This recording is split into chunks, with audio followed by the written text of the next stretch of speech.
part of the show. We are going to have a great show for you today. Folks, I tell you what, the reason I'm late is because that great Houston activist, Daniel Cohen, sent me some info about the Houston mayoral race. And this applies to everybody. So those of you that I see a whole bunch of you in the chat already, not only from Houston, but from other places. This is the kind of stuff activists are supposed to do, how they get engaged. So I want you to hang with me here as I am converting a file that I just ripped that he said I had to listen to. I am ripping it as we speak. But without further ado, I'm going to bring him into the program. El Señor Daniel Cohen, how are you doing today, my brother? I'm good, my brother. How are you, my friend? I am doing fine. I'm doing fine. You know, as we speak, I am ripping that audio that came out of the whose show again that you told me about? It's Michael Berry, which if anybody listens to Michael Berry in most cities, if you had a Michael Berry, they would, push him off the air. And here in Houston, it's really a big problem with right-wing radio where we need to call out what these people are talking about because they're consistently misogynistic, racist, xenophobic, anti-gay, and outside of the mainstream of not just Houston, but the United States. And that's exactly what this clip shows today as well. Yeah, it is interesting because, like I said, when I went ahead and you said, hey, check out around the 6-minute mark. I tell you what, I hope I got to go do some processing here. Beforehand, I want to welcome Eric Hayes, Shiva Las Vegas, Paul Fleming. Welcome aboard, guys. Bridge MCP from upstate New York. Eric Hayes from Houston, Paul Fleming from Atlanta, Georgia, Maywood from California, E2247. I don't remember where you're from. J. Ray from the 3rd Ward. Para ver quién más está aquí, Michael Rudnan from Brooklyn, New York. Yvette Avery Herod, Atlanta, Georgia, our union expert. How you doing, Yvette? Great to see you here. Look, what I want to do is play, I think I got about 3 minutes and 53 seconds worth of it. I don't know if that's how long it was, but I try to, it wasn't at the 6-minute mark. It was a little bit before the 6-minute mark. I didn't get it quite exact because I wanted to get it out for the show today because people are voting. People are voting today, tomorrow, Thursday, Friday.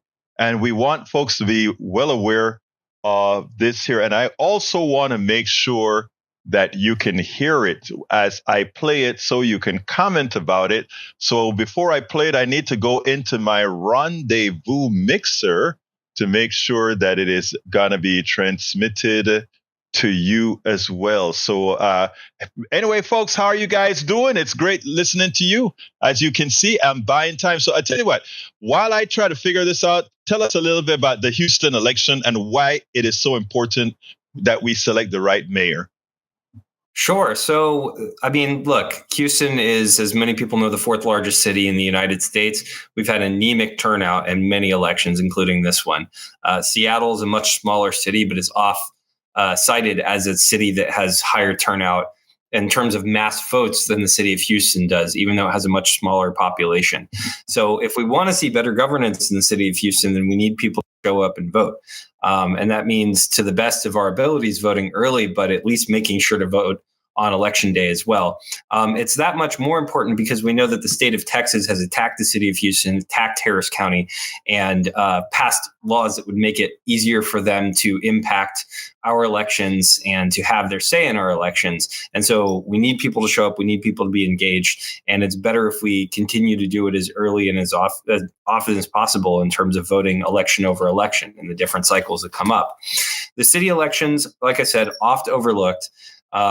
There are some very powerful positions that are on the ballot. In fact, all of the positions that are on the ballot matter. There are 2 ballot props that absolutely matter. One would allow less council members to bring something to the agenda, which would serve as a check on the mayor and what we call a strong mayor system here in Houston, one of the strongest in the United States. And Prop B, which would bring much more resources to the city of Houston by reforming the Houston-Galveston Area Council, to which a lot of your hard-earned money goes, but doesn't come back in the form of projects or in the form of revenue flow back. And this would increase our voting power as a city and as a county on that council. So there's some really important stuff. And of course, the mayor's race, which we're gonna talk a little bit about today. But and I have it ready for you. I have the little clip ready. I want you guys to hear it. And And guys, remember, this is impromptu. So if it doesn't work out right, we'll still talk about it. But here we go. Scroll down. And the other candidates, people just don't know much about them. That's the nature of running for office as a first-time candidate in the city of Houston. You don't have the money, you don't have the airways. People don't care. And this election has been a really dead election. 51% of likely voters hold an unfavorable opinion of Sheila Jackson Lee. 41% very unfavorable. And that's just off the charts. But let me see if I can move my camera over here. Sheila Jackson Lee wins black voters 68-19. John Whitmire wins white voters 69-18. So there's your number right there. 69-18 is the split. Blacks vote for Sheila, whites vote for Whitmire. Both Democrats. He is considered a conservative Democrat. And I know some of you, I ain't no Democrat, man. There's going to be a Democrat mayor. Just go ahead and get comfortable with that. Always has been. There's going to be a Democrat mayor. So you get as mad as you want because you're going to decide whether it's going to be Sheila Jackson Lee or John Whitmire.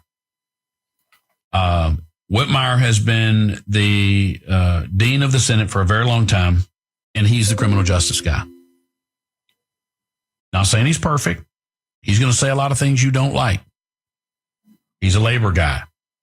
He's going to talk about the gays. He's going to talk about you name it. But he can win. He's the only one that can win. But I know that Democrats got mad at him a few years ago when they were demanding that there be more air conditioning in the state prison system because the inmates had filed a lawsuit that they needed to be cooled off. And he said, if you want air conditioning, don't commit crime. That's the best you're going to get out of a Democrat. Before you get too mad, understand this. I've run for office 3 times in the city of Houston and won. I ran for mayor and lost. I've been around campaigns since 1989. I understand the demographic. It is a vastly Democrat district. You can run a Republican against Sheila Jackson Lee in her congressional primary. You can do it. But I know the numbers. And when you understand the numbers and you understand who these people vote for, then you realize you got to get out of there with the best you can possibly get. Whitmire wins independents 62-15. But again, independents are less likely to vote. Sheila Jackson Lee wins Democrats 59-29. Whitmire wins Republicans 82-1. If Republicans show up and win, Whitmire wins without a runoff. I mean, if Republicans show up and vote, Whitmire wins without a runoff. Why he's a Democrat, Michael? Yes, he is. I didn't say he wasn't. If you want me to stand up here and pound on Whitmire as well as pounding on Sheila and be stuck with Sheila Jackson Lee as the mayor, you got the wrong guy. I care too much about it. I've spent too much time down there. I know too much about the power of the mayor. It's a very, very, very, very, very powerful position. You can give up a congressman. They're just going to D.C. They don't have any power. The mayor has all the power. Incredible amounts of power. If you don't get Whitmire, you're getting Sheila. It's as simple as that. That's not a hard decision for me. And when he wins, you can feel free because some of you are complete asses and you will for 4 years. Hey, I thought you said Whitmire was good. Well, he's over there at scroll down. And the other candidates, people just don't. All right. That's what I wanted folks to hear. In effect, he admits Daniel, that he's a conservative. In other words, that not Cohen, let me call in your name, that Whitmire is a conservative. No, Cohen is not a conservative. That Whitmire is a conservative. In other words, what Barry is saying is that we are going to elect in a progressive city. We are going to use the machination of a turncoat Democrat to elect a conservative into office. Take it away, Mr. Cohen. Oh, there's all kinds of terrible context that surround all of this different stuff. I mean, first of all, just straight up for anybody that's wondering, if you want to put it in a nutshell, Michael Berry threw his weight behind John Whitmire in the mayor's race. So that's the first. That's an endorsement that anybody should run away from like the plague. He might not call it an endorsement, but we all heard the clip. We know what it sounds like. We know what he's saying. He's telling his radio audience to go and vote for John Whitmire is what he's saying. And the reason that he finds him to be acceptable is, as you said, he says he's a conservative Democrat. But then he adds some details around it. He says he's a criminal justice guy. And then he cites the fact that Whitmire refused air conditioning to prisons, which when you call John Whitmire's office, they say that criticism is unfounded because it was, quote unquote, taken out of context. They run away from that criticism. They attempt to diffuse that criticism. Michael Berry, however, sees it as a compliment of his criminal justice platform. He thinks that people should be cooking to death in 110 and 115 degree cells. And in addition to that, Berry has been one of the ringleaders when it comes to spreading misinformation about the cash bail system. Specifically, he has been pointing at judges in cases where the judges' hands were tied by the Texas legislature on specific cases. And he never mentions the real culprits when it comes to the bail issues, when it comes to felony bail. And I want everybody to know about this because I think it's very important because Republicans never like to talk about this. Mm-hmm. Bail bondsmen. The bail bondsman industry is backed by big insurance, as are many other industries that, Egberto, you, of course, have railed against over and over again, right? All of the problems with our healthcare system. The insurance industry supports all of those issues. They support all of the issues when it comes to our criminal justice reform issues in our criminal justice system as well, because you have to raise 10% of the money to get out of prison for a felony bail. So what bail bondsmen do is they go and they broker a deal and come up with a payment plan, and they take a first payment that sometimes is like 1%.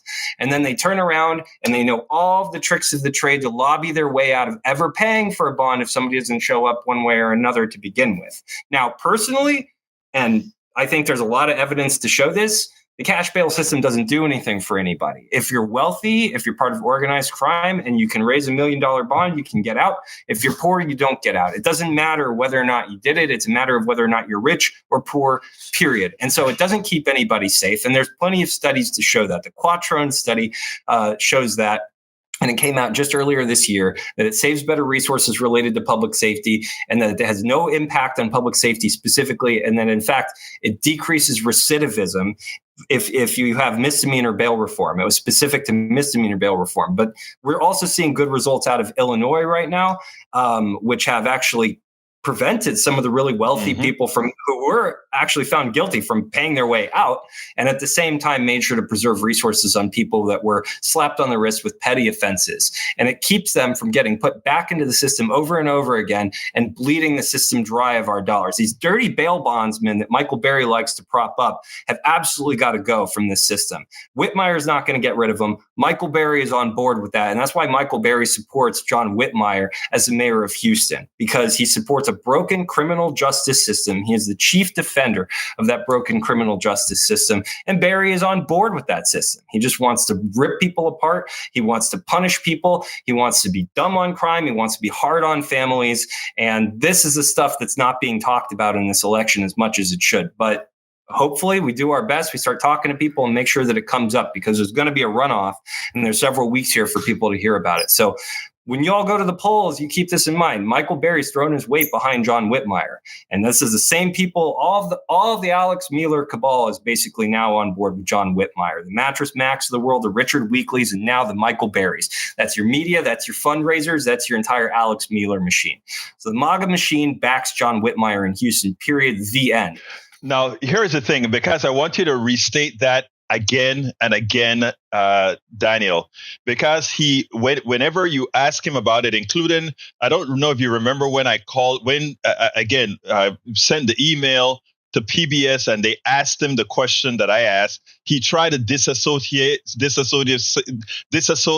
himself from having anything to do with these guys. He gave the impression like, I am just somebody who likes to work with the other side, when the other side has no intention of working with Democrats. They may have intentions of working with him, but working with him got the passions and the policies of Democrats absolutely nothing. So if he's working with them and saying he's successfully working with them, that means he is a part of them, given that nothing comes back Is that right or wrong? I think it's definitely right. So a couple of key facts that will give you a bigger picture of all of this.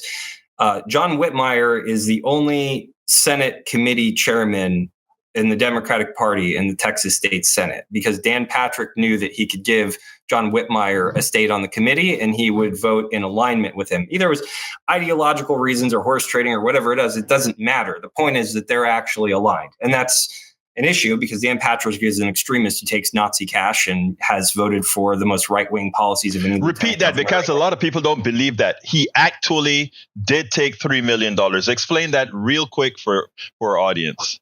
Well, so anti-Semitic billionaire Tim Dunn, who told the former Republican Texas House Speaker Joe Strauss that he believed only Christians should be in leadership positions, which means no Jews in leadership position, no Muslims in leadership position, and so on and so forth, gave money to Defend Texas Liberty. Defend Texas Liberty is associated with a consulting firm called Pale Horse Consulting, and Pale Horse Consulting is run by Jonathan Stickland.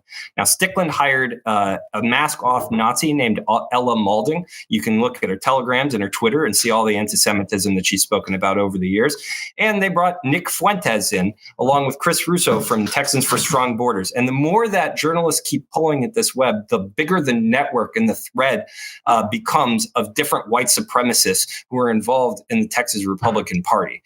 There have been several good journalists who have done work on this at the Texas Tribune, Texas Monthly, as well as an independent journalist over at a blog called Turtle Diaries. Very well documented, pictures, links, everything. She's got the receipts, she's got citations as all these different groups. Matt Rinaldi, the head of the Texas Republican Party, has been working with some young Republican groups that they've agreed to certify as members of the Texas Republican Party. And there's now actually a civil war that's broken out over lots of these things within the Texas Republican Party. All of the Texas Republican Party has issues that touch this different stuff, but some of them don't really want to be seen as mask-off Nazis. And so they've actually written open letters and things like that to some of these people. But Dan Patrick received $3 million, and he was pressured for that. And what he did at first was he denounced Nick Fuentes, the white supremacist, but said he wouldn't give up the money. Then they asked him about it again, and he said that he was going to buy Israeli war bonds, which means he's war profiteering, because that's going to come back. He's going to make more money off it. Exactly. Right? Like he's going to make more cash off that. And today he's attempting to try to misdirect everybody by saying he's buying more of them. But the bottom line is that he hasn't denounced Dunn. He has not denounced this entire network. He just used Fuentes. Stickland got fired. They tried to replace him with Luke Macias. Luke Macias has allegedly had ongoing text threads with Nick Fuentes, and that's out there as well. And he has a long history of racism and white supremacy and all the same talking points. So yeah, Dan Patrick takes Nazi cash. He owns a radio station here in Houston. If you listen to his radio station, they regurgitate the wildest talking points you've ever heard about cyber soldiers and, COVID conspiracy theories and, other right-wing theories and all kinds of different stuff. So these folks don't see this race as nonpartisan. Anybody who thinks this race is nonpartisan is naive, because it's kind of like when you see something as a fair fight and the other person doesn't, right? That means it's not a fair fight. Exactly. You could want it to be a nonpartisan race if you want to, that, everybody's just doing the governance and it's above board. But that's not, if one side doesn't see it that way, that's it. There's no more symmetry. The problem is that it makes a lot of Democrats, by voting for a Whitmire, seem very, very naive. And it's like it is almost like the way Donald Trump got elected. It's because we fell on silliness. The same thing is happening with electing Whitmire. It's like, we told you so. John Carter said he's joining us from London. Just joined from London. Whitmire is not only a conservative, he pals around with those who are actively trying to overturn our elections. He cannot be trusted with our progressive city. I agree 100%. Bruce Pollard says, when I talk with Kim, she was not a no cash bail person. I mean, that is Kim Aggies talking about. I mean, she broke a promise on that. She promised it on the campaign trail and absolutely broke it. He's definitely right. And Carter says, and don't forget the non-believers. They don't want us in their midst since we support fact-based policies. Michael, I'll read.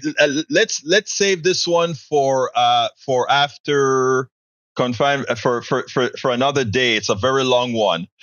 Bruce wish we had a different pair for the runoff. I get it. Lee Grant says, Dan, please comment on Hamas and the extreme anti-Semitism that is rising. Before we get there, because you are Jewish, Daniel. One of the people that I get a whole lot of advice from. My brother Daniel here. So when you hear me say certain things, understand I am far from anti-Semitic because, again, I make sure to take advice and I listen to the counsel of my Jewish brother here, as well as to Bruce, who is also Jewish, who sometimes looked at me and said, Berto, you better be careful of how you say that. Just like Daniel tells me to be careful when I say certain things as well. I take their counsel. Because they've earned me taking their counsel. Let's go ahead. Lee, you're changing what I'm going to talk about, but I'm going to ask, because it's a hot subject that needs to be spoken about, I'll give the floor to Brother Daniel here. Yeah, I mean, the thing about it is what's so interesting when people say, like, condemn Hamas and anti-Semitism, I'll say two things. Hamas is they murdered innocent people, and I don't.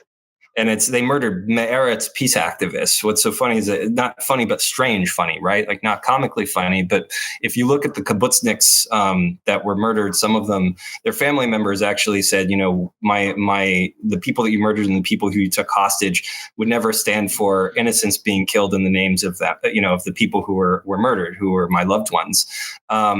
But I mean, of course, Hamas is anti-Semitic and they're a terrorist organization, and I've said this to people before. Hang glider posters, I'm not on board with. The idea of Hamas being the breaking out of prison and that kind of language specific to Hamas. Of course, I'm not on board with that. I actually don't. But what's interesting is that I never had any standards for a terrorist organization. Right, making demands of terrorist organizations is kind of like, making demands of Bane or the Joker or something like that. I mean, you don't negotiate with terrorists. And so making demands of terrorists is kind of it's an interesting thing for people to be asking or demanding or things like that. I mean, it's kind of seems granted to me. But what I would like to say, I mean, and I don't know the context in which the audience member asked that question. I would guess that it's asked in a way, to try to make sure that I'm commenting on that as opposed to the state of Israel. But I would hope that I'm answering it in good faith. And I'm going to hope that the commenter is going to take me in good faith here. This commenter is actually in good faith. I mean, I know the guy, but I mean, he's my brother. He's a supporter of the show, but I still tell him he's confused in a lot of issues. Go ahead. Well, then he's my brother too, and I hope he listens in this case. I have spoken up against anti-Semitism from the right and the left on various occasions. Egberto can testify to that. I've done it throughout my entire time as an activist very loudly, because it is a vitriolic and vicious form of prejudice. There are lots of forms of prejudice that are.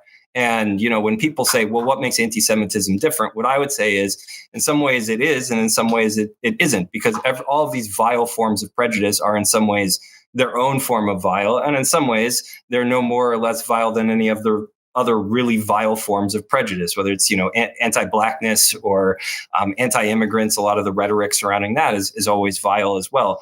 But what I will say is that we all have prejudices. I'm not a big fan of like Dallas. Okay. That prejudice probably is not going to get people killed. I've never seen it. Could, I guess, theoretically back in the day, you could have anti-Dallasite sort of stuff or something like that. But generally speaking, right, there are these biases that we have, and they're probably not good. Even that one's probably not like a good bias, right? But anti-Semitism's never like that. It's always a vitriolic and vicious and racist form. It came from racist Frenchman and a racist German who wanted to popularize it, who wanted to turn the German working class against Jews. And he used the word Semite because he knew that would mean dark and foreign and Middle Eastern in the minds of the people that he was addressing. And that's how it got to be that way. There's a misnomer right now that Jews use the term anti-Semitic and cut other people out of the equation, but that's not actually where the term comes from. I'm getting a little bit academic here, but all of this is to say that, you wanted me to talk about anti-Semitism. I probably have more to say than we have time to discuss it today, but I thought I'd at least tell you some initial thoughts that it's a vile form of prejudice. I'm very concerned right now that there's anti-Semitism from multiple angles, and that there's anti-Islam rhetoric from multiple angles, and that white supremacists are attempting to drive a wedge between Jewish and Muslim communities as well as other communities so that they can implement a white supremacist version of things and that they can foment violence. And I think that that's something that everybody should be aware of and is a threat that should be taken seriously. Most of the problems and the really divisive and nasty stuff that I've heard isn't coming from Jewish and Muslim communities. It's not coming from Palestinians. It's not coming from Druzes. It's not coming from Arabs of different stripes. It's coming from white supremacists. And so there are some times, because when rhetoric hits our ear, it doesn't necessarily hear a color. We see color, but we don't necessarily hear it, that people will retweet different words from different extremist angles of one another. And that goes to show you something. So anyway, like I said, I don't know if we have enough time on the show, but hopefully not right now, but I did want you to have your voice, but I also want to say something that Bridge mentioned. And she said, she said I dropped it here, but what she wanted to say is that being pro-Palestinian does not mean you are an anti-Semite. No, of course not. Of course not. I think that that it doesn't mean, and being pro-Palestinian doesn't mean you're pro-Hamas either. And right. Being Jewish doesn't mean that you agree with the Israeli state. And if you say that, if you say something about the Israeli state and that you're supportive of Israelis or Jews, you're going to need to ask a follow-up question to see what the person means by that, right? There's many different things you could mean. If you mean, making sure that someone's not getting murdered by Hamas terrorists, that's one thing. But if you mean, creating a state of second-class citizens or reinforcing one or denying food or water or, accepting collective punishment or things like that, then of course, then that's a problem. So I think people aren't asking a lot of follow-up questions right now. And I think that that's where a lot of the conversation has and here's the other thing, Daniel. Yes, there are universities. What drives me crazy is how they have used certain anti-Semitic acts at certain universities to place it and plaster all universities. The progressives that run all these universities are anti-Semitic because they're trying to make sure that they're balancing reaction versus overreaction versus the wrong reaction, as we can see with the president right now in his hug of Netanyahu, what it has done with some people saying, but Netanyahu is bombing the holy bejesus out of Gaza. You're hugging him. What do I tell my constituents who have Palestinian parents and relatives in Gaza that do not believe in Hamas or any of those issues? What am I supposed to do when the United States unadulterated support for Netanyahu, not adulterated support for Jews, but the unadulterated support for Netanyahu? Well, yeah. Well, a few interesting things. First of all, we saw a spike in anti-Semitism, unlike any other, with the rise of Trump. So I think that's really important context that gets covered up. The other thing, that I think people are just learning the history now, and they're sort of slapping together their understanding of the history of this very quickly. And there's a salient point that I think always gets missed. And you and I have discussed it before, but I want to make sure to bring it to the forefront of this conversation. Yes. Yitzhak Rabin was the Labor Party Israeli prime minister in the 90s when Israel's Labor Party actually existed. And he was negotiating for peace with Fatah, which was the PLO, which was Yasser Arafat. And any criticisms you might have of these two men or these two different organizations, they were getting close on potentially two states. And they were pretty close. They weren't all the way there, but they were pretty close. Bibi Netanyahu was Yitzhak Rabin's key political opposition. And he whipped up his fringe and said, these people are trying to give away your land and they're trying to come up with a two-state solution. And he basically threw water on the negotiations, the peace negotiations. And he whipped them up into such a frenzy he carried a coffin through the streets and things like that.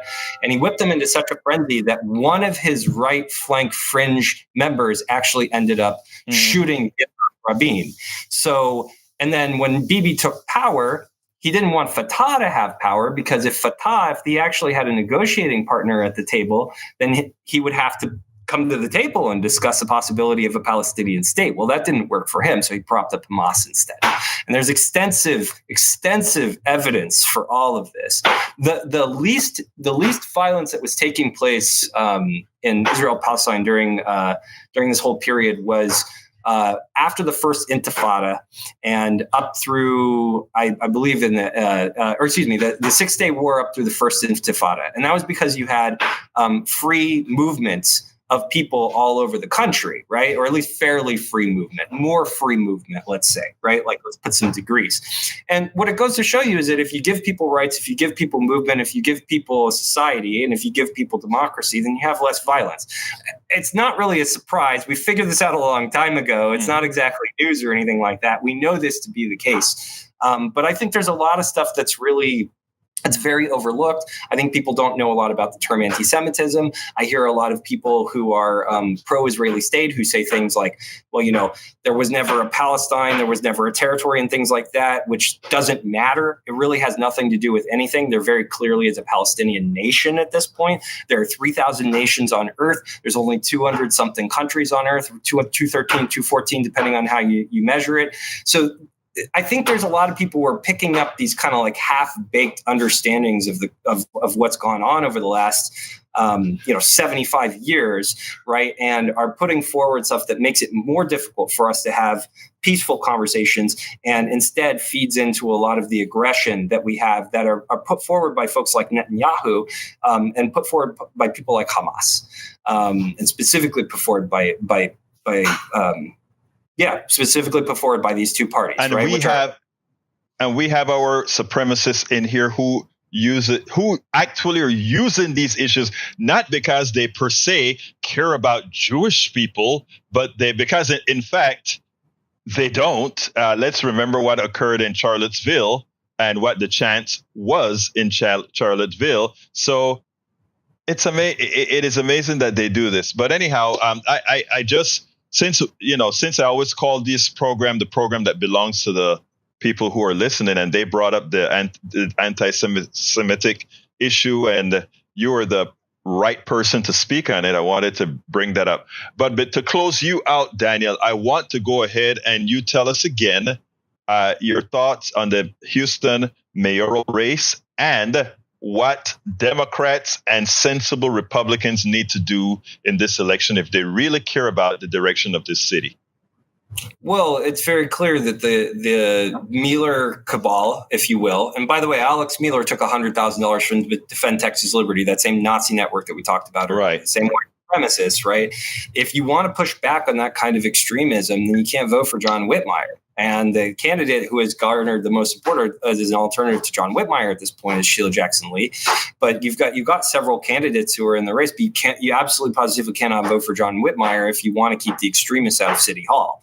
That's the bottom line, is that Michael Berry's an extremist, and he's saying it himself. He's encouraging his massive audience to go to the polls and to vote for John Whitmire. And he's trying to talk them off the ledge because they're the ones who believe in election denial. They're the ones that believe in COVID conspiracies. And he knows that he's having trouble even selling them a conservative Democrat. But he's selling them a conservative Democrat because he knows that that's the MAGA choice for this election. That's the closest thing to what he believes entering City Hall. And it's not because Michael Berry has a moderate bone in his body. Go look at the stuff he says and go look at the stuff that he's done.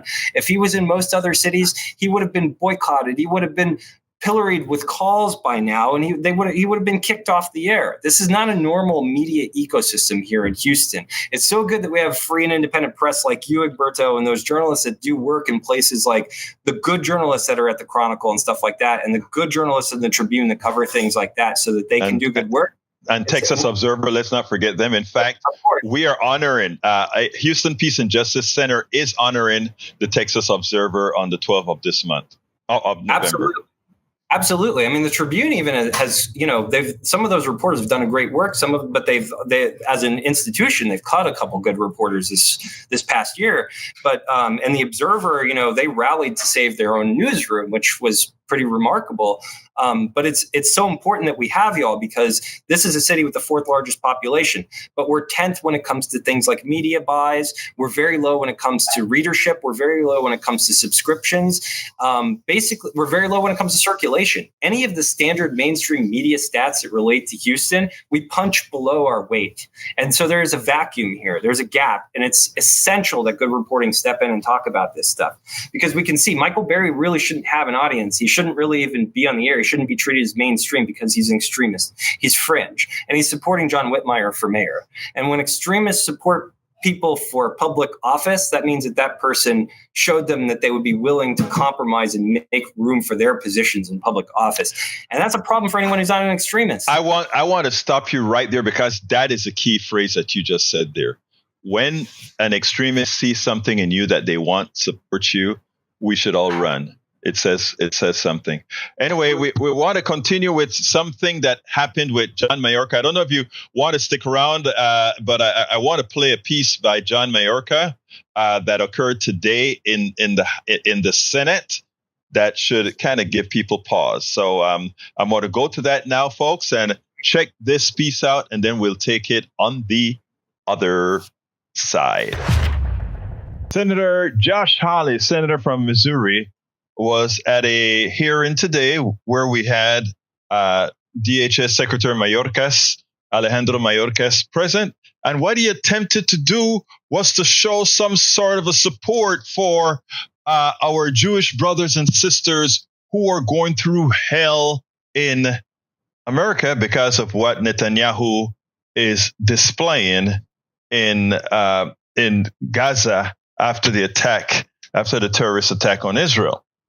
So it turns out that he thought he was going to make a point. He wanted to make a point. He found a person who worked for the DHS who was a strong Palestine supporter and made some derogatory statements against the Jewish state, including statements saying that the Jewish state, in effect, didn't have the right to exist. Not in those words, but meaning that. And what Josh Hawley tried to do is make that the stamp of all employees who work for DHS, which Mayorkas strongly criticized and finally just said, my answer stand. But it's the ending. It's what Mayorkas did at the end. It shows you how unprepared these particular jokers that call themselves right-wing MAGA Republicans. In fact, Josh Hawley should right now be keeping himself quiet, because he's nothing more than a insurrectionist who promoted the insurrection, and when they came into the Capitol, run like a little you know what. But anyhow, let's listen to the exchange, and then we'll take it on the other side. Secretary Mayorkas, let me start with you. You're familiar with the chant, from the river to the sea, Palestine will be free. You familiar with that? I am. Do you know what it means? I do. Can you explain it to us? Senator, that is a chant that speaks of Palestinian desire for its homeland, and a very expansive definition of its homeland at the expense of the independence of Israel. Well, indeed. I mean, it calls for the elimination of Israel, does it not? It does. So my question to you is, should students who are here on a visa, who gather and chant that slogan and actively advocate for the elimination of Israel and attacks on Jewish individuals, whether in the Middle East or here in the United States, as we're seeing on college campuses, should those students have their visas revoked? Senator, I believe you are referencing a provision in the Immigration and Nationality Act about which you have written to me, and I am very familiar with your assertion that that statutory provision requires the revocation of their visa. But should they have their visas revoked? I'm asking you. We are assessing your legal assertion. It is a matter of legal interpretation of the statute. Well, just as a moral matter, I mean, should students who are here, foreigners who are here in this country, accessing our university system and advocating for the killing of Jews, should they be allowed to stay here at our leisure? Senator, it is a matter of law, and it requires a legal interpretation, and I am not in a position to provide that legal interpretation. And let me add something. Wait. I just, my time is very limited. I have to say, I think your answer is disappointing, but let me ask you something else. Let me ask you about people who say other things. What about people who say things like, on October the 7th, F Israel, I'm cleaning up the language here, F Israel, the government and its military. Are you ready for your downfall? People who say things like F Israel and any Jew who supports Israel. May your conscience haunt your dreams until your last breath. Palestine will be free one day. F apartheid Israel and is any Israeli. This is pretty extreme rhetoric, don't you think? Senator, I do, and I think there is a distinction between espousing or endorsing terrorist ideology and speech that is odious, that does not rise to that level. Fair enough. This person works for you. This is Nuja Ali, an employee of the Department of Homeland Security, who posted these comments on October the 7th. That's not all she posted. She also posted this graphic. Now, this is a fake graphic, I want to be clear, but I think we understand it. This is a paraglider, a Hamas paraglider, depicted here with a machine gun flying into Israel. She posted it under her online alias with the celebratory Free Palestine. Mr. Secretary, what's going on here? Is this typical of people who work at DHS? This is an asylum and immigration officer who is posting these frankly pro-genocidal slogans and images on the day that Israelis are being slaughtered in their beds. What have you done about this? 4 things I'd like to say to you.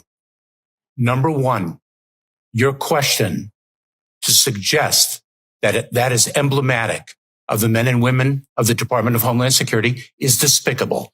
I'm sorry. What have you done? This person works for the Department of Homeland Security. Have you fired her? That was one of 4 answers. Have you fired her? One. Have you fired her? Don't come to this hearing room when Israel has been invaded and Jewish students are barricaded in libraries in this country and cannot be escorted out because they are threatened for their lives. You have employees who are celebrating genocide, and you are saying it's despicable for me to ask the question?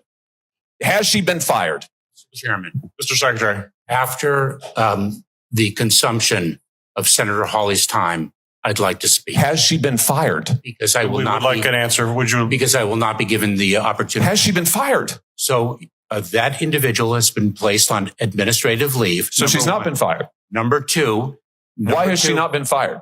Number two, the individual was hired in 2019. Why has she not been fired? Number 3, I cannot speak to an ongoing personnel matter. Why has this person not been fired? Your answer is you can't speak to it? This isn't sufficient to fire her? I am not in a position to speak to an ongoing personnel matter. This isn't sufficient to fire her? That's what you're telling me? That is not what I'm saying.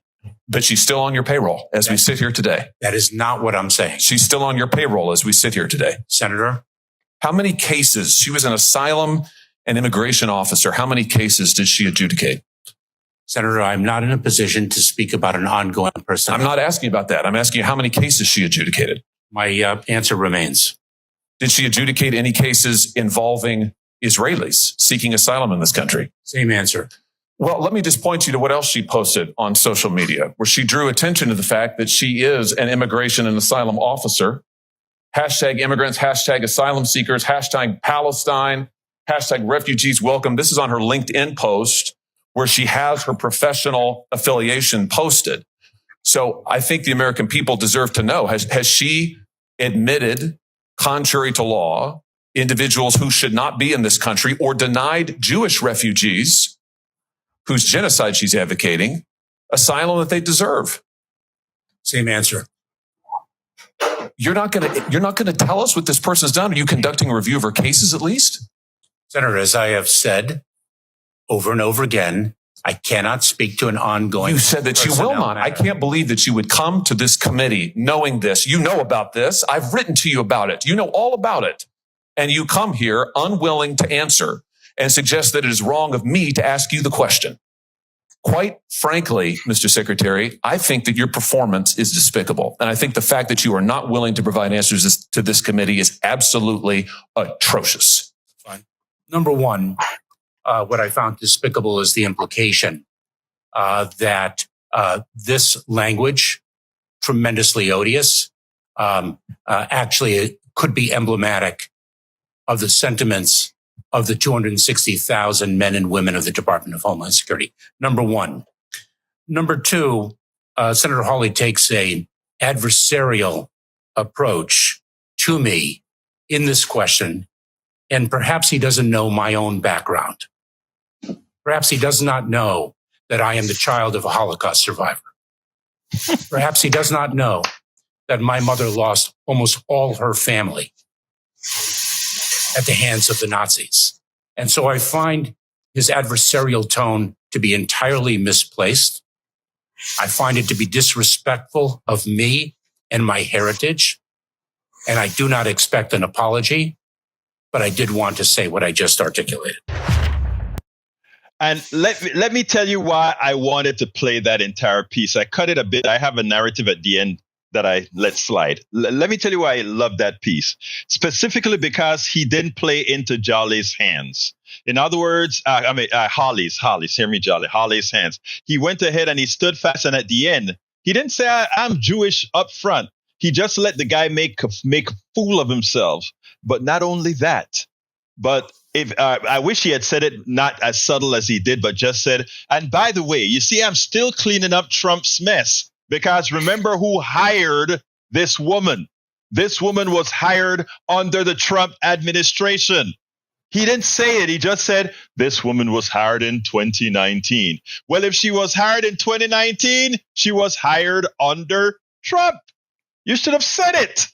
Mayorkas, that's the only problem I had with your thing. Now, before I go to you, Daniel, I want to read. Paul Fleming says FBI Director Chris Wray testifies that anti-Semitism is reaching historic levels in the U.S., notes that Jewish Americans represent about 2.4% of the public and now accounts for something like 60% of all religious-based hate crime. It is imperative right now, folks, that now all of us respectable people, you can criticize the bombing in Palestine, or rather in Gaza, like I do. You can criticize Hamas, but we have to make sure to come out and stand up for our brothers and our Jewish brothers and sisters. Bruce and I have spoken about this before. You have to make sure, and as you are honest in the coverage, you have to make sure and not let the white supremacists do what they do best.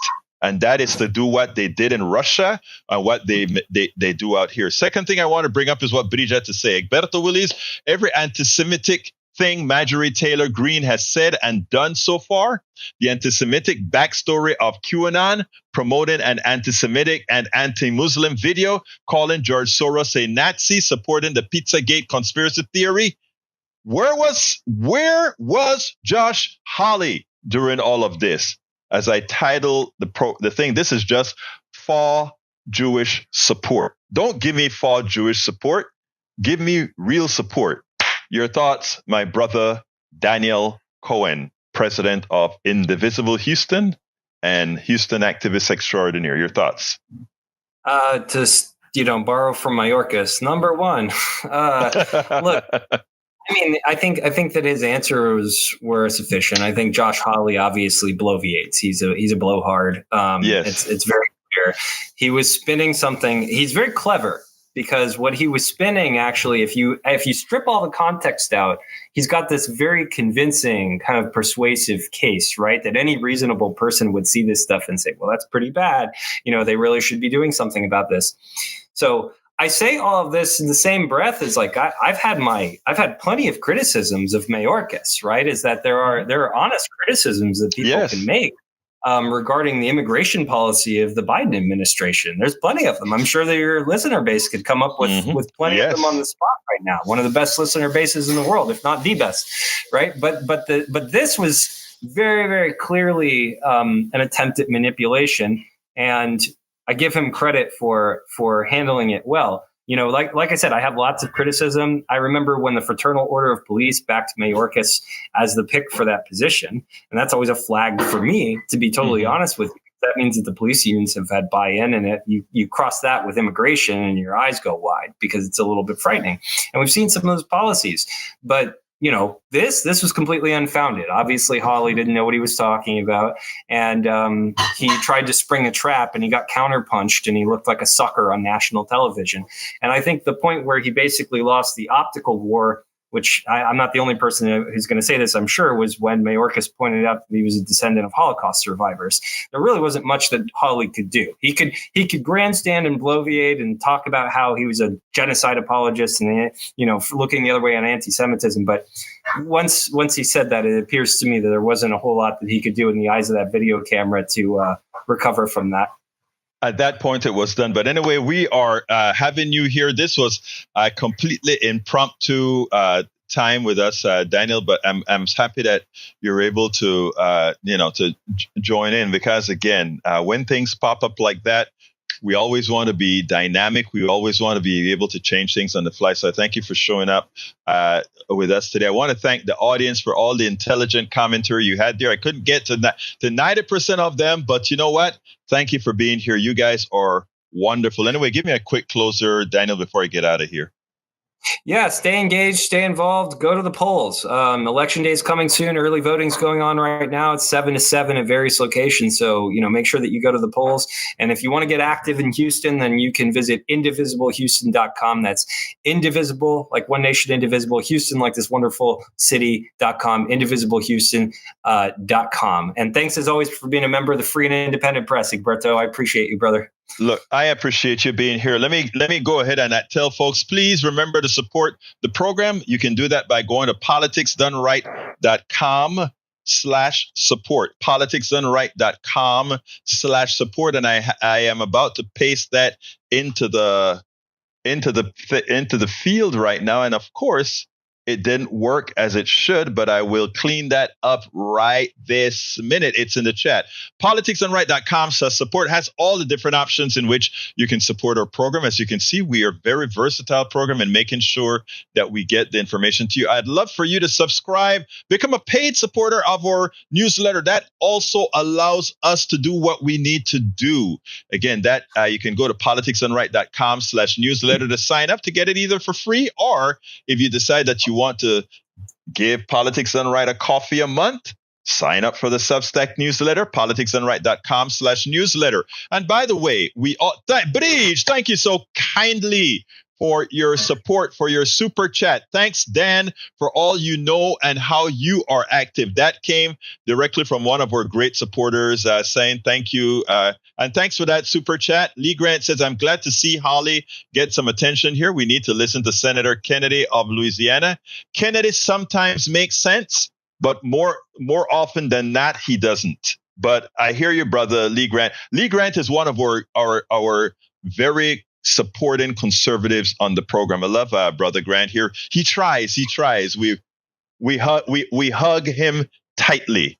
Anyway, folks, today I'm going to be on Devil's Advocates Radio in Madison, Wisconsin. I don't know what they want me to talk about. They just sent me a text to say, we have you on for 5:30. Be there. So I listen to what they say. I'll see if we get a piece of it and play it for you tomorrow. Daniel Cohen. I love this guy. This guy, whenever I need information I just don't have and I need it quickly, I can make a call to this guy that you see on the screen right now, and he's always up to speed. Thank you so kindly for coming on in this impromptu manner, Daniel Cohen, president of Indivisible Houston. Guys, you know how I get out of here. My name is Egberto Willis. This is Politics Done Right.